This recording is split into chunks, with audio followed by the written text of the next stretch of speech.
Welcome back, Hilbert students. Today we're going to finish out our lesson on the economy. We started off with just going over some basic economic terms such as wants versus needs, consumers versus producers, imports versus exports. Today what we're going to do is we're going to take a look at the different economic systems that are used by different countries around the world. There are 4 different types of economic systems. We're going to take a look at each one. We're going to take a look at countries that have these economic systems, advantages, disadvantages. So let's get started. Our learning targets today. Students will learn about the 4 different types of economic systems. And then you will learn the characteristics of each of those 4 systems. And then you will learn which type of economic system we have here in the United States. So we'll take a look at the 4, look at characteristics, and then, hey, which one do we have here in the U.S.? So there are 4 types of economic systems. You have traditional, market, command, and then mixed. So let's start with traditional. So take a look at these pictures. And this is your basic type of living. You're not going to see any technology in any of these pictures when you talk about traditional economic systems. So let's take a look at this, at the word tradition. Does your family have any traditions? Is there anything that you do at Thanksgiving? Do you go to the same relative's house every Thanksgiving? Do you eat the same food? Do you watch the Lions play football and then have an upset stomach afterwards? Do you have any Christmas traditions? Is there anything special you do for the 4th of July? I bet there is. I read "'Twas the Night Before Christmas" to my family every Christmas Eve. Started out as a great thing. My children were young. They're now in their 20s. I still read it. All right, so that's a tradition. That's something we do every single year, year after year. And when we talk about a traditional economic system, their economy does the same thing year after year after year, generation after generation.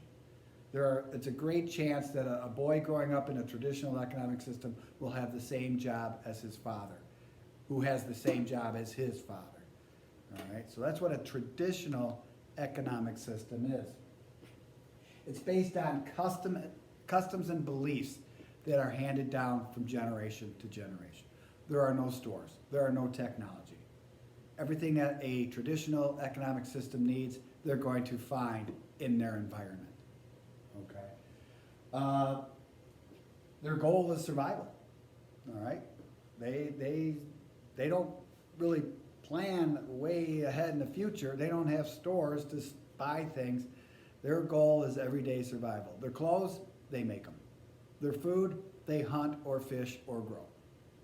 This is the Ainu of Japan. Okay. That is a grass hut that they live in. This is a traditional economic system. Here's another one. This gentleman was a Christian missionary. His job was to go around and try to convert people to his religion. There was an island in the Indian Ocean, and there's a tribe living on that island, and he wanted to convert them to Christianity. Well, he went on the island and they killed him with bows and arrows. That is the weapons that they have. All right.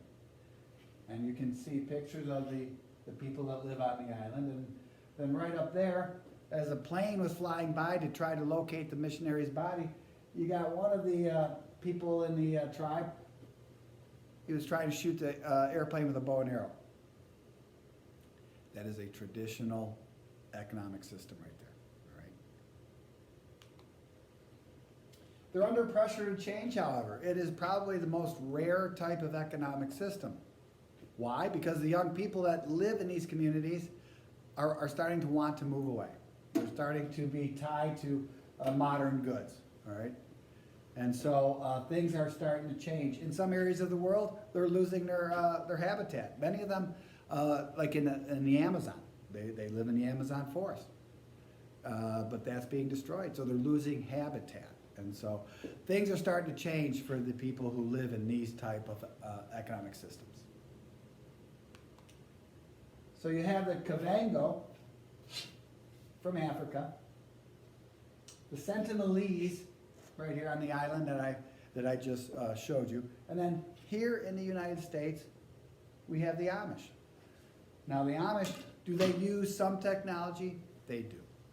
All right, but when you see them traveling around, you're most likely to see them traveling in a horse and buggy. All right, they have some technology, but they don't use it as willingly as most people that live in the United States. All right, so it's just some examples of traditional economic systems. The second system I want to talk to you about is the market economy. All right, we've all seen these malls, right? Well, if you go to one store and you can't find it, guess what? You go to another. Can't find it there, you go to another, right? Because what we have in the market economy is choice. If I need to buy bananas, I'm going to run to Kroger. They don't have them, I'm going to go to Aldi's. Out, I'm going to go to Bush's. They don't have them, I'm going to go to Walmart. They don't have them, I'm going to go to Meijer. They don't have them, I'm going to go to Target. Notice all the choices I have in a market economy, because that is what the market economy is all about. It is all about choice. Individuals have choices. How many times have you driven around and you come to a busy intersection and you look at the corners on that intersection? There's a good chance you're going to see 3 different gas stations on those corners, all competing with each other, trying to get the consumer to come to them. We have choice in a market economy. Consumers and producers drive the economy. What is the most popular sports jerseys going on today? It's the teams that are winning championships. I'm not going to see a whole lot of people wearing Pistons stuff. All right, they win a couple NBA championships, that's going to change. Consumers are going to want it, right? And then if consumers want it, producers are going to make it. In a market economy, we have choice. Traditional economy? Absolutely not. So what are some advantages and disadvantages for traditional and market economies? Traditional advantage, you don't have to make any decisions. Right? Life's pretty easy when you don't have to make decisions. They get up to do the same thing every day. Right? What is a disadvantage for a traditional economy? They don't get to make any decisions. All right? A little confusing. For the market economy, the advantage, we have choice, we have more freedom. We can go from store to store to store to store. All right? Disadvantage, some people fall through the cracks. Yeah, there are some people in our communities down on their luck, need some help, and we just need to find a better way to ensure that all citizens are getting the help that they need. Third type of economic system I want to talk to you about is called a command economic system. And this is usually what you're going to find in countries that are communist government. And in a command economy, the government is in charge. What is produced will be decided by the government. How it will be produced is decided by the government. Who gets these things? Decided by the government. All right? The wants of individual consumers, they're not taken into account. The government decides everything. And we're very lucky that, here in the United States, we do not have this type of system. Advantages of a command economy. The idea behind it is that if the government was in charge, that all citizens would be treated equally. They would all get what they needed. Unfortunately, in the long run, that isn't what happened. Disadvantages of a command economy. You have no choices. Whatever the government's going to give you, that's what you get. You have no freedom. All right? And that's usually a pretty poor economy. The countries that have this type of economic system, they don't really do all that well. It used to be the former Soviet Union. You could buy bread on Saturdays. People would line up for bread. If they ran out, You didn't get to go to another line or another store. You didn't get to come back on Sunday. You had to come back the following Saturday, get back in that line and hope and pray that you could get some. And it wasn't just bread, it was that way for a whole lot of goods, all right? So examples of countries that would have this type of economic system. Well, the former Soviet Union was the best example, but it doesn't exist anymore. North Korea does. The government controls everything in North Korea. Cuba, same way. Venezuela, same way. And I have China on the list, and China, for a large portion of its economy, is a command economy, but they are starting to let some private individuals own businesses. So China is starting to come around, but still heavily communist. Let's take a look at a map of the world. This would be Venezuela right here. Cuba right there, okay? And then this used to be the former Soviet Union, right over here. This is China. That is North Korea right there. So not a lot of countries are going to have this type of economic system because it really doesn't work, but some do. All right. Take a look at this picture. This is a picture of Cuba. And what this shows is a lot of old cars. I think it was 1959 when the Cuban Revolution began and the communists took over Cuba. When that happened, the United States refused to trade with Cuba and refused to allow any other countries to trade with Cuba.